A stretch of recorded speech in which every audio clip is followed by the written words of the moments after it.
আগের সময় যখন মেয়ে দেখতে যেত বলতো মাগো কোরআন পড়তে পারো কিনা, কোরআন পড়তে পারো কিনা, সূরা ইয়াসিন মুখস্থ আছে কিনা, আয়াতুল কুরসি কোন সূরায় আছে হবে কিনা, দুরূদ ইব্রাহিমটা পড়ো, আয়াতুল কুরসিটা পড়ো, দুআয়ে কুনুতটা পড়ো।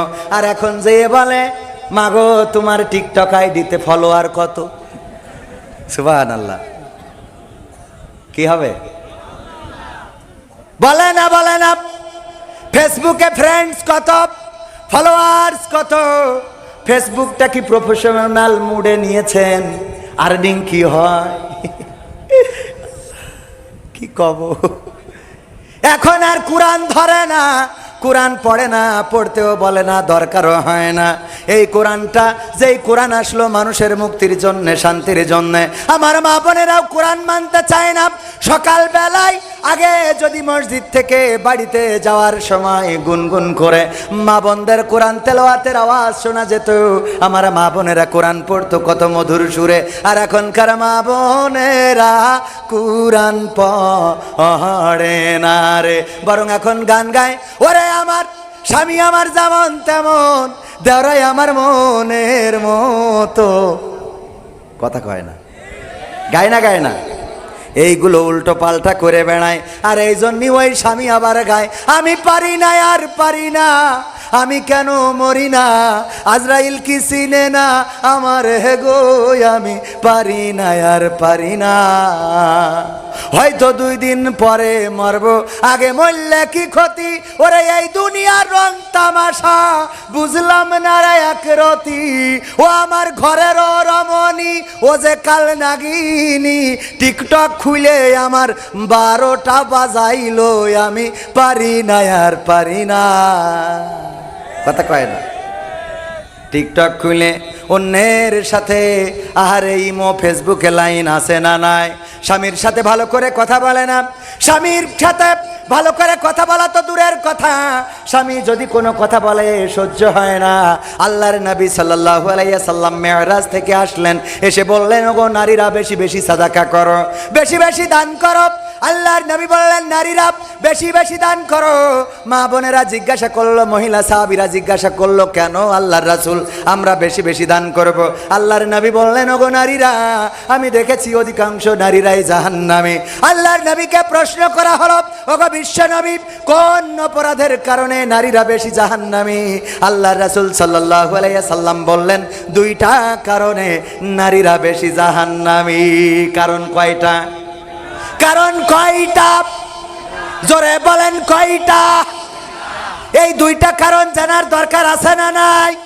মা বোনেরা যারা পর্দার অন্তরালে আছেন তারা জেনে যান 2টা কারণ, আর পুরুষেরাও জেনে যান, যাদের স্বামী যাদের স্ত্রী আসে নাই বাড়িতে যেয়ে শোনাবেন ওগো আমার স্ত্রী গো, দেখো হুজুর বলেছে এই 2টা কারণে বেশি নারীরা জাহান্নামী। সুতরাং এই 2টা কারণ থেকে মুক্ত থাকো, এই কথা কি বলা যাবে না যাবে না? বলা যাবে না যাবে না? কিন্তু এখনকার স্বামীরা ওরা কি বলবে? ওয়াজ তো শোনেই না, বরং অনেকেই উঠে হাঁটা দেয়, চায়ের দোকানে আছে, তাসের আড্ডায় আছে। এই জাতীয় স্বামী এই দামোদরে একটাও নাই। আছে না নাই? আছে মানে কি? স্ত্রী বলছে যে হুজুরের একটু দাওয়াত করে আনবা, আমি একটা মোরগ সাইড দিয়ে রাখিছি, সাইড দিয়া বোঝেন তো, মানে মুসলমানি দিয়ে রেখে দিয়েছে যে এই মোরগটা খাওয়াবে হুজুরির দিয়ে। হুজুরির দাওয়াত করতে গেছে, হুজুর বলছে দেখো তুমি কি নামাজ পড়ো? তা বলছে না। তা বলছে বেনামাজির বাড়ি তো আমি খাই না। বাড়ি এসে স্ত্রীর বলছে হুজুর তো বেনামাজির বাড়ি খায় না। তা বলছে তাহলে তুমি নামাজ পড়া ধরো। বলছো আমাদের হবে না। তো হবে না তাহলে হুজুরি যে কোনোভাবে নিয়ে আসো, আমি তো মানত করেছি, আমি হুজুরদের মুখে শুনেছি মানত করাতে কল্যাণ অকল্যাণ কিছু নেই, কিন্তু মানত করলে সেটা পালন করতে হবে, এইটাই বাধ্যতামূলক, এটা ওয়াজিব, করাই লাগবে, পালন করাই লাগবে, না হইলে গুনাহগার হবে না। তো আমি যেহেতু হুজুরের নামে রেখেছি মোরগটা জবাই করে খাওয়াবো, তুমি হয় নামাজ পড়ো, না হইলে যে কোনো কৌশলে নিয়ে আসো। বলছে তাহলে 2-3টা দিন যাক, আমি যে কোনোভাবে নিদুবান শুনেছি বোঝ জন্য মিথ্যে কথা বলা জায়েজ আছে, তা আমি মেজি কথা বলি নিয়ে আসবানে। হুজুরি যেয়ে 3-4 দিন পরে বলছে হুজুর আমি নামাজ পড়া ধরেছি, আসেন আমার বাড়ি আজকে দাওয়াত নেন। বলছে ঠিক আছে নিলাম। হুজুর এইসব খাওয়ার যখন গোশত মোস্ত সব সামনে, বলছে একটু পরীক্ষা হয়ে যাক, নামাজ পড়ছেন তো সত্যি সত্যি? বলছে হুজুর কি খবর, ডাইরেক্ট নামাজ পড়ছি। বলছে তাহলে বলেন তো ফজরের ফরজ নামাজ কয় রাকাত? স্ত্রী রান্নাঘরতে দেখাই দিয়েছে, কারণ ও তো জানে এ খাটাস ফজরে নামাজ পড়া তো দূরের কথা, 12টার আগে ঘুম ভাঙে না।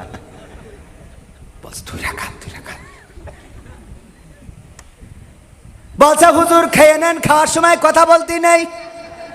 শয়তান, খাওয়ার সময় কথা বলা যায় না। হুজুর আপনি খেয়ে নেন, লাস্টে বলবানে কয় না আগে পরীক্ষা, ফজরের ফরজ নামাজ কয় রাকাত বলো। বলতেছে হুজুর খান, তারপরে লাস্টে বলবো, শুনে বাড়ি চলে যাবেন। না বলো নাছর বান্দা, হুজুর ফজরের ফরজ নামাজ কয় রাকাত? স্ত্রী রান্নাঘরতে বারবার দেখাচ্ছে 2 রাকাত বলো, 2 রাকাত বলো, 2 রাকাত। বলছে হুজুর বলাই কি লাগবে, না বললে তো খাবো না। হুজুর ফজরের ফরজ নামাজ হলো 4 রাকাত। হুজুরের তো মেজাজ গেছ খারাপ হয়ে ভাত তুই হাঁটা দেশ। স্ত্রী রান্নাঘরতে এসে বলছে কতবার করে দেখালাম ফজরের ফরজ নামাজ 2 রাকাত, কতবার করে ইশারা দিয়ে বললাম বলো 2 রাকাত, 2 রাকাত, 4 রাকাত বললে কেন? বলছে তুই যে আমার স্ত্রী, তোর মাথায় তো এত বুদ্ধি থাকার কথা না, বুদ্ধি আমার কাছ থেকে নে। ওরে শয়তান, যেই হুজুরির 4 রাকাত বলে আটকাতে পারলাম না, ওর 2 রাকাত বললে তো মেরে থুয়ে যেত। 4 রাকাত বলে আটকাতে পারিনি, ও তো 2 রাকাত বললে তো মেরে থুয়ে যেত। এরকম স্বামী আছে না নাই?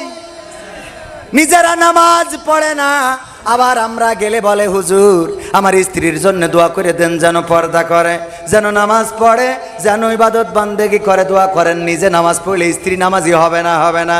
নিজে পর্দা করলে স্ত্রী পর্দানশীল হয়ে যাবে, নিজে রোজা রাখলে স্ত্রীও রোজা রাখবে। আর নিজে যদি 2 নম্বরই করেন, আপনি যদি সকিনার সাথে কথা বলেন, তাইলে আপনার স্ত্রীও বল্টুর সাথে কথা বলবে রে। ঠিক না বেঠে? ওয়াকরনা ফি বুয়ুতিকুন্না ওয়ালা তাবাররাজনা তাবাররুজাল। 3 পিস কিনে দেয় পছন্দ হয় না, শাড়ি কিনে দেয় পছন্দ হয় না, ফ্ল্যাট কিনেছে পছন্দ হয় না, কিন্তু দেওর তার বউয়ের জন্য যে শাড়িটা কেনে ওইটা বেশ পছন্দ হয়। বন্ধুর বউ যে 3 পিসটা কেনে ওইটা খুব পছন্দ হয়। বন্ধুর বাড়ির ওই দেয়ালের রংটা খুব পছন্দ হয়। আর স্বামী যেইটা করে ওইটা মোট পছন্দ হয় না। এমন আছে না নাই? কথা কয় না, আছে না নাই? আমার ডাক্তার সাহেব বলছে আমি বুদ্ধি করি, একবার খুলনাতে একটা শাড়ি কিনে আনলাম, কারণ আমার স্ত্রী যাই কিনে দিছি পছন্দ হয় না। খালি কয় দেখো ওর শাড়িটা কত সুন্দর, ওর পাড়টা কত সুন্দর, ওর সুতোটা কত সুন্দর, ওর ডিজাইনটা কত সুন্দর, আর আমি যা কিনি ওর পছন্দ হয় না। খুলনার সবচেয়ে দামি মার্কেট থেকে একটা শাড়ি কিনে এনে ডাইনিং টেবিলের পরে রাখলাম, রেখে বললাম স্ত্রী খাইতে দাও। স্ত্রী খাইতে দিয়ে খালি আর চোখে তাকাচ্ছে যে শাড়িটা কার, জিজ্ঞেস করতেও পারছে না। এক ফাঁকে জিজ্ঞেস করেই বসলো শাড়ি কার। আমি বললাম আমার বন্ধু কবির বিন সামাদ তার বোস জন্য কিনেছে। বলছে দেখো দিন শাড়ির কালারটা কত সুন্দর, রংটা কত সুন্দর, পায়টা কত সুন্দর, সুতোটা কত সুন্দর, সব কিছু সুন্দর। আর তুমি যা কেন তা কি পরা যায়? আমার আব্বা যে কার সাথে আমার বিয়ে দিছিল, আমি বলে সংসার করছি, অন্য কেউ হলি ছেড়ে দিয়ে আটা দিত।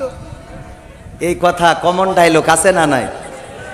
কালকেও এক হুজুর বলতেছে এই জন্য আমি 2টো বিয়ে করেছি, যে তুমি বলবা যে আমি বলে তোমার সংসার করছি, না হলি ছেড়ে চলে যেত।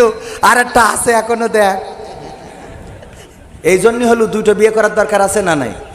আপনি না বলো, আমি এখন আপনার বাড়ি যাব, মিজান ভাই বাদে।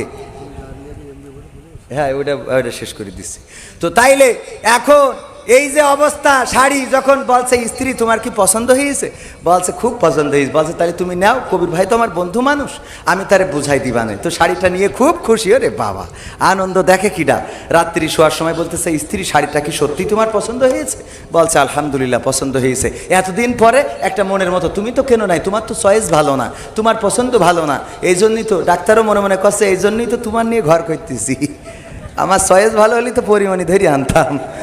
তো যাই হোক, এখন এই শাড়ি তোমার যখন পছন্দ হয়েছে বিবি গো, দেখো আমি মনের কথাটা বলেই ঘুমাই, কারণ যদি ঘুমটা না ভাঙে কবরে চলে যাব, এই রাতটা সকাল হবে কিনা জানি না। দেখো আমি এই শাড়িটা নিজেই চয়েস করি তোমার জন্য কিনে আনিছি। বলছে তাহলে এর রং থাকবে না।